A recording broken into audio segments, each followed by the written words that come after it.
Hi friends, I'm Miranda. I never imagined that my homemade lasagna would be the first crack in the foundation of my marriage. I'm in my early 30s, living what I once believed was the American dream. A beautiful home in the suburbs, a successful husband, and enough time to indulge my passion for cooking. That was me, or at least it used to be. My husband Jack is the quintessential corporate hotshot. Tailored suits, a corner office, the whole 9 yards. When we first married, he couldn't stop raving about my cooking. "Miranda, this pot roast is to die for," he'd say, or "Babe, your apple pie could win awards." Those compliments were music to my ears. But lately, something's changed. It started subtly, a raised eyebrow here, a lukewarm "it's fine" there. Then came the comparisons. My mom always adds a pinch of nutmeg to her meatloaf, he'd mention, or "don't you think the pasta's a bit overcooked?" Mom's is always al dente.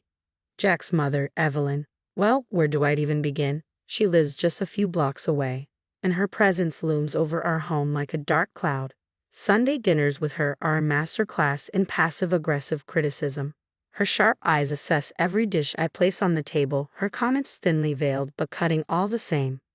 Then last night, something happened that made my blood run cold. As I served dinner, a roasted chicken I'd labored over for hours, I noticed Jack out of the corner of my eye. He was hunched over his plate, phone in hand, snapping a photo of the meal. I brushed it off, thinking maybe he was just proud of my efforts. But later that night, I couldn't sleep. I crept downstairs for a glass of water, and there was Jack's phone on the counter, the notification light blinking. I knew I shouldn't, but I looked. In his messages, I found a whole album of photos. Every meal I'd cooked over the past month, sent to one recipient, Mom. The latest message from Evelyn read, "Oh dear, the chicken looks dry. Remind Miranda that a proper brine would fix that. I'll send over my recipe." I felt like I'd been punched in the gut. All this time, every lovingly prepared meal was being secretly photographed and sent off for expert review. The betrayal stung deeper than any criticism Jack had ever voiced. I wanted to confront him, to scream, to break something. But instead, I went back to bed, my mind spinning. What else was he sharing with her? How long had this been going on? And why wasn't I enough? As I lay there, staring at the ceiling, I realized this was about so much more than just food. It was about respect, trust, and the slow erosion of my self-worth. But what could I do? Jack was my whole world, and the thought of rocking the boat terrified me.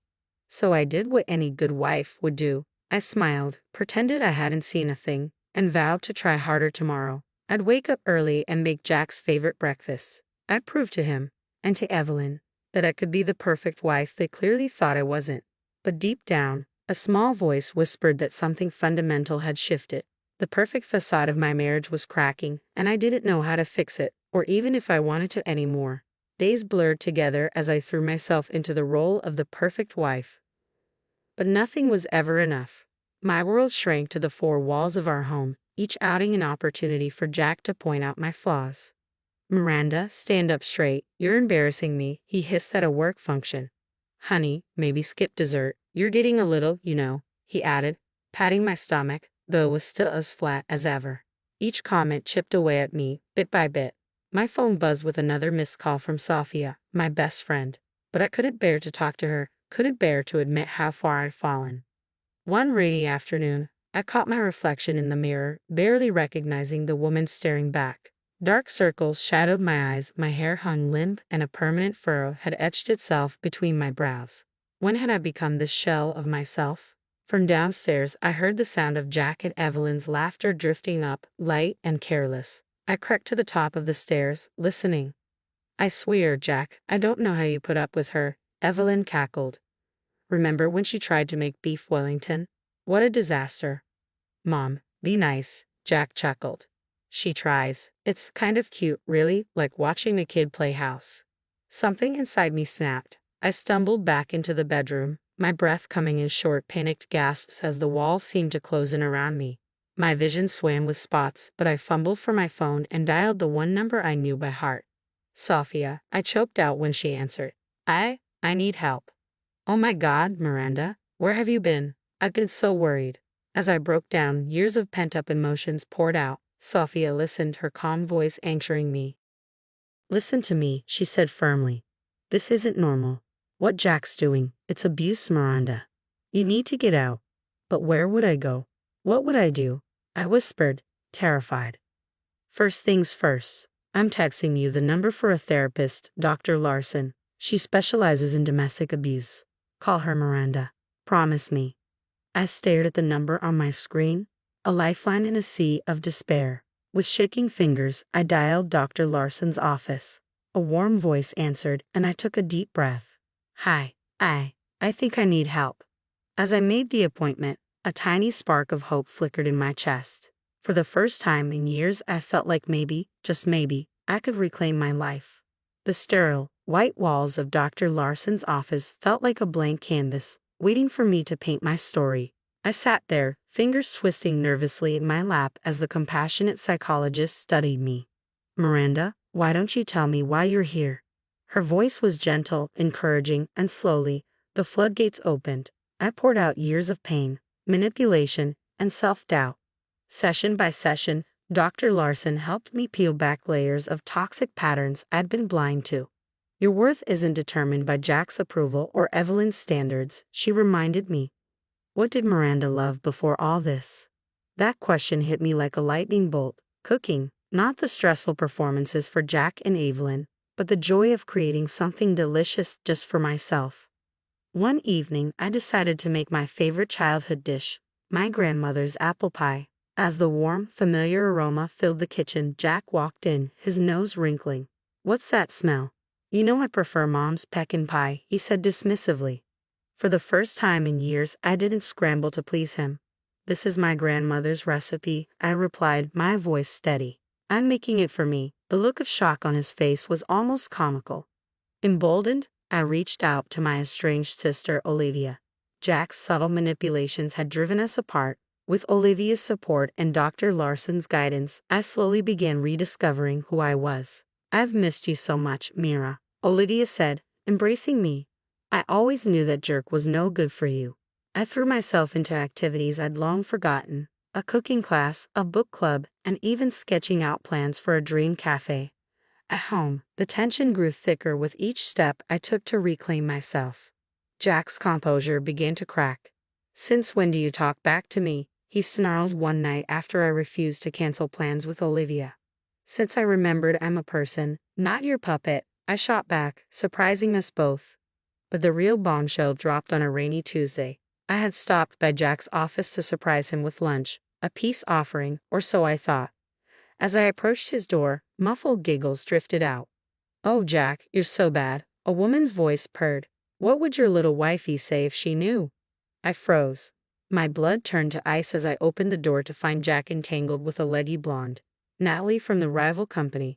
Miranda, Jack jumped up, his face pale. This isn't, I can explain. But I was done with explanations, done with excuses, done with Jack. I turned and stormed out, adrenaline coursing through my veins. By the time he got home, I was waiting with divorce papers in hand. What's this? He sputtered. Freedom, I replied, my voice steady. For both of us. His face twisted in rage. You'll never survive without me. You're nothing. I stood my ground, thinking of everything I had uncovered about myself in therapy. No, Jack, I'm everything, and it's time I started living like it. As I packed my bags, my eyes fell on my sketches for the cafe. I had lost years to Jack's manipulation, but my future was now mine to shape. I walked out of that house with my head held high, leaving behind the timid shell I had become and embracing the strong, passionate Miranda I was rediscovering. The day I signed those divorce papers felt like a rebirth. Jack's face was a mix of anger and disbelief as I walked away with a fair settlement and my freedom. But I didn't look back. My eyes were fixed on the future, a future I would build from scratch. Opening day of my cafe, Miranda's Haven, was a whirlwind. The smell of freshly baked pastries filled the air as I nervously watched the first customers trickle in. My fears melted as smiles spread across their faces with each bite. Word spread quickly, and soon Miranda's Haven became the talk of the town. Food critics raved about the cozy atmosphere and mouth-watering dishes. But the real joy came from the regulars who found comfort in my little cafe. As the business thrived, so did I. Gone was the insecure woman Jack had molded. In her place stood a confident, radiant Miranda, living life on her own terms. I heard through the grapevine that Jack had married Natalie. Poor fool, I thought, knowing exactly what kind of future awaited him. Months passed and the cafe's success continued to soar. Then, one rainy afternoon, a disheveled figure stumbled through the door. It took me a moment to recognize him. "Miranda," Jack slurred, reeking of cheap booze.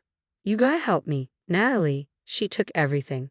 Between hiccups and sobs, he spilled his story.